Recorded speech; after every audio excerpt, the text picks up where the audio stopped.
There's a select group of OG YouTubers that are still active today and have been creating content since around the time of the site's inception. A group of creators simply titled as the Originals. So in this documentary series, I'm going to take a look at the careers of each of these individual YouTubers, from their rise on the site to their past controversies, and how they've managed to remain relevant all these years later.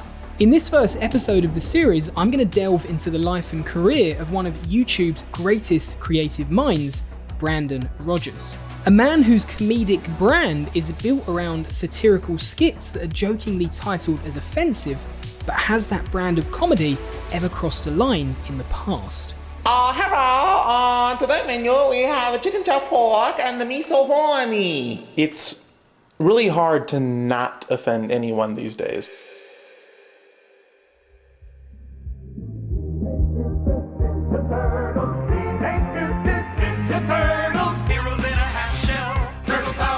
So let's take a trip back to 2006, a big year for YouTube as it was bought by Google.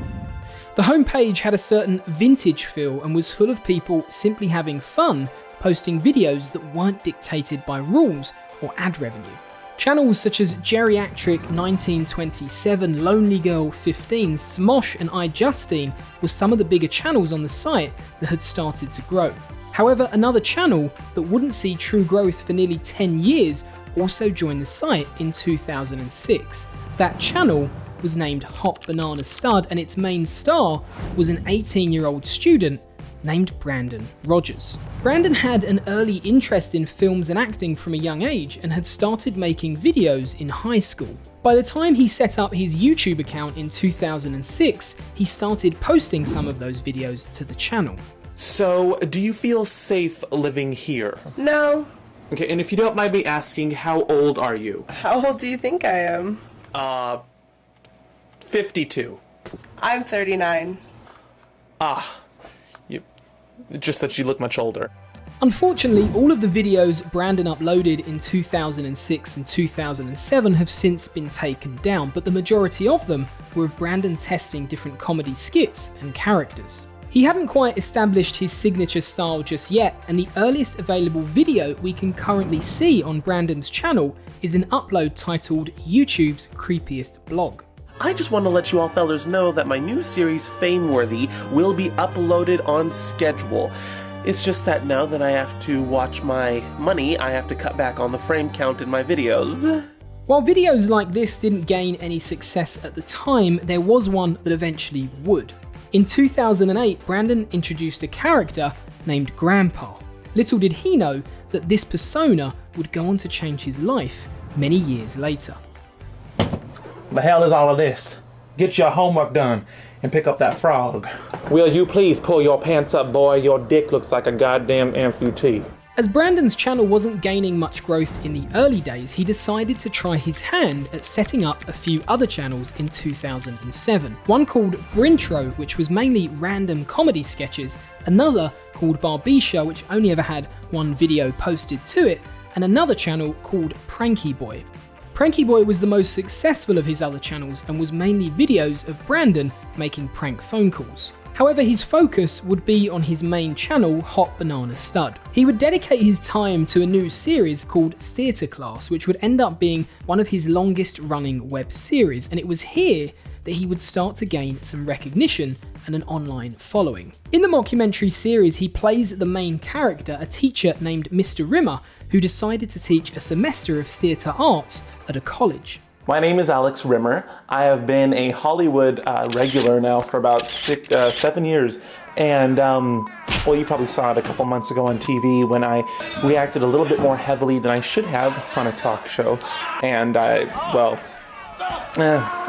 trying my hardest to get myself turned around right now. It would give us the first real glimpse into his acting talents and would lay the early foundations of what was to come from Brandon regarding the incredible amount of effort put into each production, as well as the large cast and crew he would work with moving forward. The show would run for 3 years from 2009 to 2012 and would become the main focus of his YouTube channel during that time. It has 2 seasons with 21 episodes overall. However, it was never truly concluded, as by 2012, many of the cast members from the show had moved away and onto other ventures. A GoFundMe page was set up in order to fund the finale, but it fell well short of its target, and as a result, the episode was never made.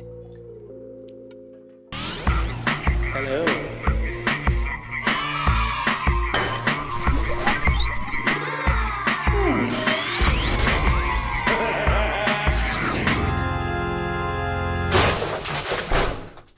This month marks my 6th year anniversary on YouTube, so... At this point, Brandon had been on YouTube for 6 years and had gained just under 60,000 subscribers. He was about to move from his hometown to Los Angeles, where his first job would be making videos for a personal injury law firm. Surprisingly, this is where he would begin to develop his signature style and meet his longtime cameraman and collaborator, Gabriel Gonzalez. Sometimes, even the best of us can slip up. That's why the law offices of Scott Wormuth are here to pick you back up again. And while they strive to get you the biggest compensation possible, oh my gosh, Their main concern is your health and recovery. They work closely with doctors and insurance companies to make sure you get the proper medical treatment. initial consultations are free, so give them a call. At the law offices of Scott Wormuth, we're with you all the way. I'm Scott Wormuth, and we've been fighting for what's right for 30 years. There is only one thing worse than a rapist. Boom. A child. During this time, another platform was starting to grow: Vine. Brandon's short, quick one-liners and jokes made his YouTube videos easy to turn into memes, and as a result of Vine's 6-second limit for videos, many of Brandon's clips started popping up and gaining lots of plays on the app. Unfortunately, in many cases, a Vine of Brandon may have gained millions of loops, but he was never credited and subsequently didn't see much growth on his YouTube channel.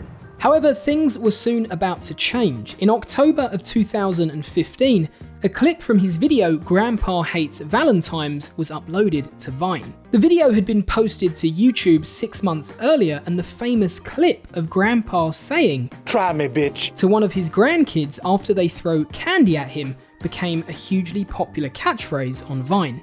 The clip ended up gaining tens of millions of views, as well as hundreds of remixed fan versions being posted to the app. But despite the clip being extremely successful once again, Brandon didn't gain any credit. That is, until the Fine Brothers uploaded a video on November 15th titled "Teens React to Try Me Bitch Vine Compilation." Put that candy back. I'm not buying you all that mess. Oh, try me, Try me, bitch. Oh, try me, bitch. What? I've seen that before. Yeah, it was on Vine. What's interesting with a lot of these Vine trends is they take on such a life of their own, and there's so many made that it's very difficult to ever track where it actually started. Yeah, no, that definitely happens. So do you have any idea who made this trend? I have no idea who started this. I have no idea. Well, his name is Brandon Rogers, who has a YouTube channel that has a little over 100,000 subscribers, and this clip comes from a longer sketch he made on his channel 8 months ago. Oh. Somebody else took the clip and posted it on Vine, and that started the trend. Wow. I'm stealing credit. So his channel has gotten more popular, but it didn't initially see a huge increase in viewership despite how big the trend got. People making fame through other people's fame. Sometimes it's just not fair. So for the end of the episode, do you want to check out the original video from Brandon? Yes, please. Yes, I do. Because he needs some credit. I bet you it's gonna be not as funny. Oh no. So this sketch is called Grandpa Hates Valentines. Okay. A month and a half short of his 10-year anniversary on YouTube and having reached 100,000 subscribers a week earlier, Brandon's channel was finally in the spotlight. In the immediate aftermath of the Fine Brothers video, his channel gained 27,000 subscribers overnight. Within 4 months, he'd hit 1 million subs and had started to introduce a catalogue of new outrageous characters that showcased his ability to morph into different personas with relative ease. His style of comedy was unique within YouTube, and its energetic, slightly offensive and unhinged style was what people were drawn to, and with 10 years worth of videos behind him, new subscribers had plenty to binge watch. His 1 million subscriber special, titled A Day at the Park, features many of his most iconic characters and follows a day in their life as they all interact. The video is genius in a completely mad way, and it remains his most viewed video to date, currently sitting on a whopping 46 million views as of January 2021. In my off time, I like to make inspirational postcards for young disabled. This one says, "My syndrome may be down, but my hopes are up. I am handy-capable of math. I really am." From here on out, he started to climb the YouTube ranks quickly, and the opportunities were pouring in as companies and agencies started to notice his talent and unique style. He was approached by the now defunct digital studio Super Deluxe in 2016. They wanted to offer him a show which was greenlit after only one meeting. That show would end up being called Magic Funhouse, and it was made to run on Fullscreen's short-lived subscription service that created premium shows with YouTube talent. Welcome, boys and girls! I hope you're all a fan of magic! We'll cast some spells and help you grow. The more you learn, the more you know at Marbles Magic Funhouse Show. Go get them, guys! Magic Funhouse went on to become the service's top-performing show, but unfortunately, Fullscreen pulled the plug on the whole subscription service less than 2 years after launching it. However, Brandon would get another chance at making a streaming-only premium show, except this time it would be for Facebook's Watch platform. They offered Brandon a 20-episode web series which would be based around one of his characters, Sam. The series would be titled Stuff and Sam, and while Brandon was proud of the show, Facebook didn't market or promote it, and in the end, the series ended up getting much more viewership on YouTube than it did on Facebook. Without a doubt, Brandon is one of the most creative YouTubers the site has seen, and one place that he truly excels, perhaps beyond anyone else in the history of YouTube, is with sponsored videos. We know that a huge part of a creator's income is derived from the money they make from sponsored videos, and with demonetization always creeping around the corner, most YouTubers rely on these brand deals. Most videos that are sponsored generally tend to have an awkward and forced segment for an ad that doesn't really fit the tone or style of the video. However, Brandon is the complete opposite. While he hasn't done a huge amount of sponsored videos, the ones that he has are unlike anything else on the site. Instead of the usual ad read, Brandon writes the company's product into a sketch involving one of his characters and makes it the main focus of the whole video. Raycon, for example, as many of you will know, are one of the big spenders when it comes to sponsoring videos, and they sponsored a Brandon Rogers video a few months back. The result was quite incredible. I personally tend to skip past the ad segments in a video, but the way Brandon incorporated Raycon's product into the video meant I sat and watched the whole thing and enjoyed it.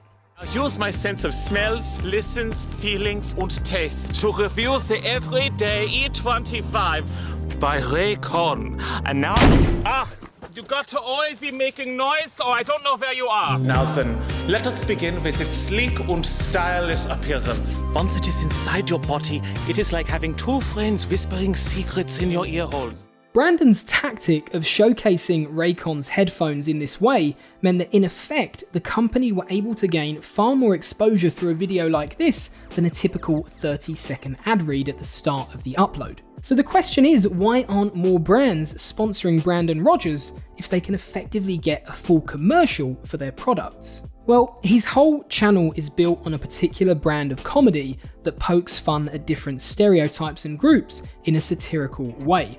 Brandon's humour is perhaps comparable to that of Sacha Baron Cohen's, and it treads a very fine line that some viewers may find offensive.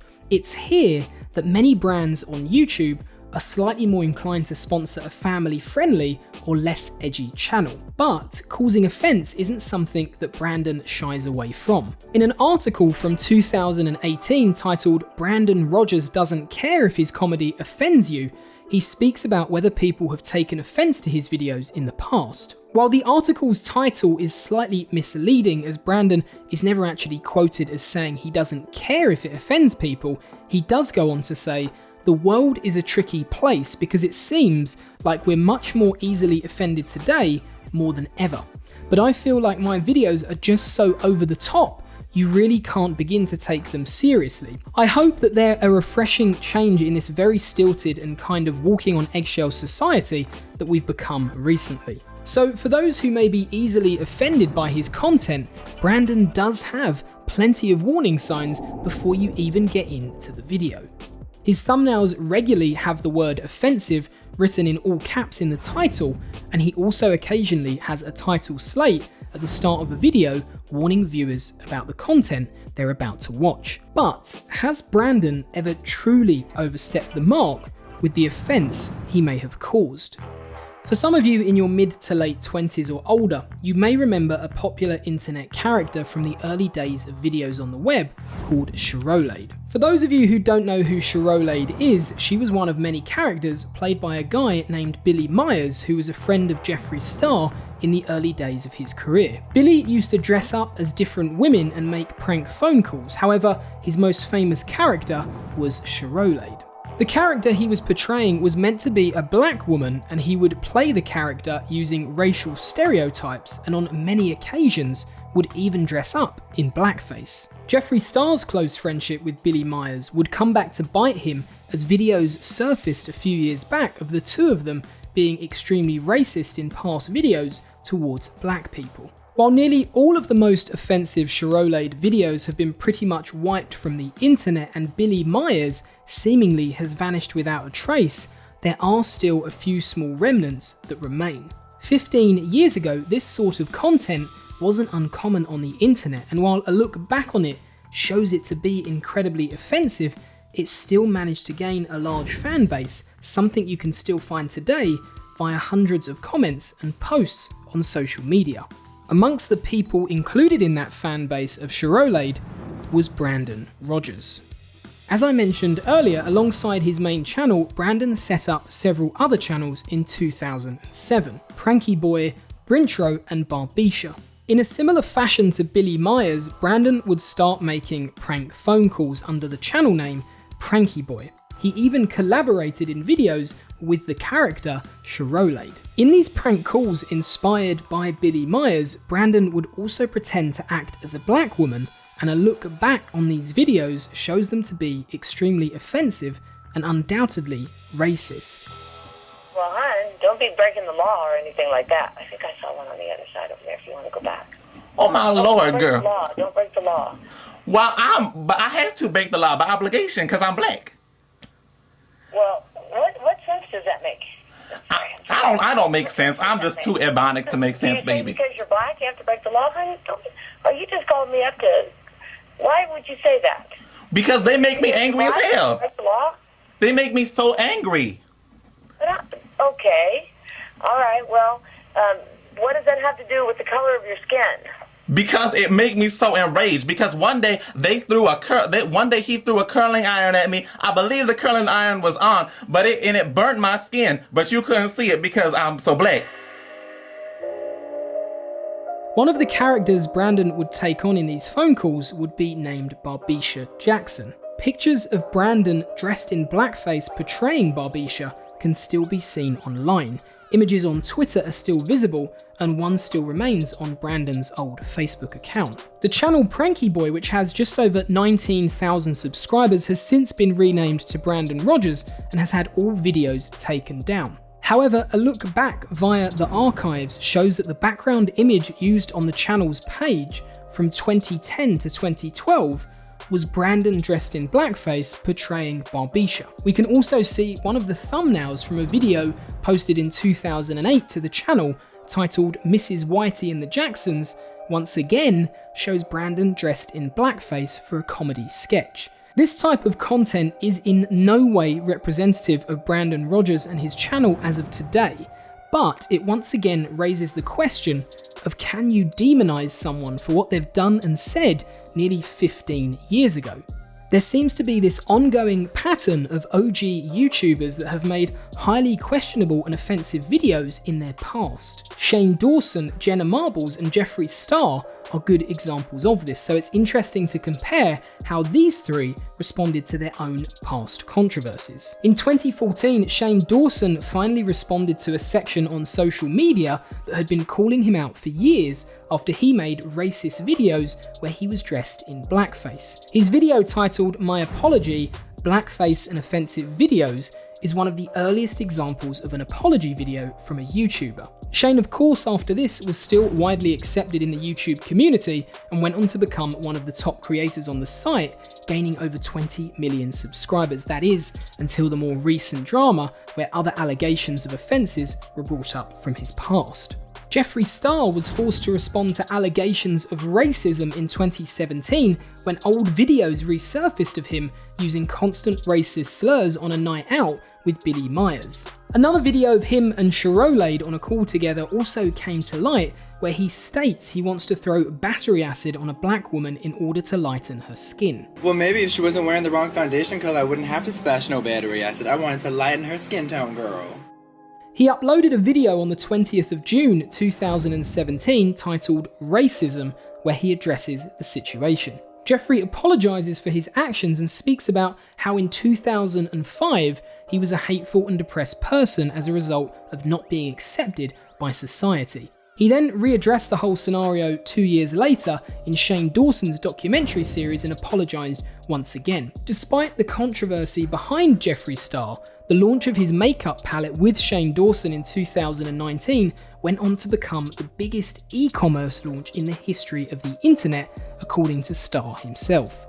So once again, another example of a YouTuber being accepted back into the community after past controversy around racism.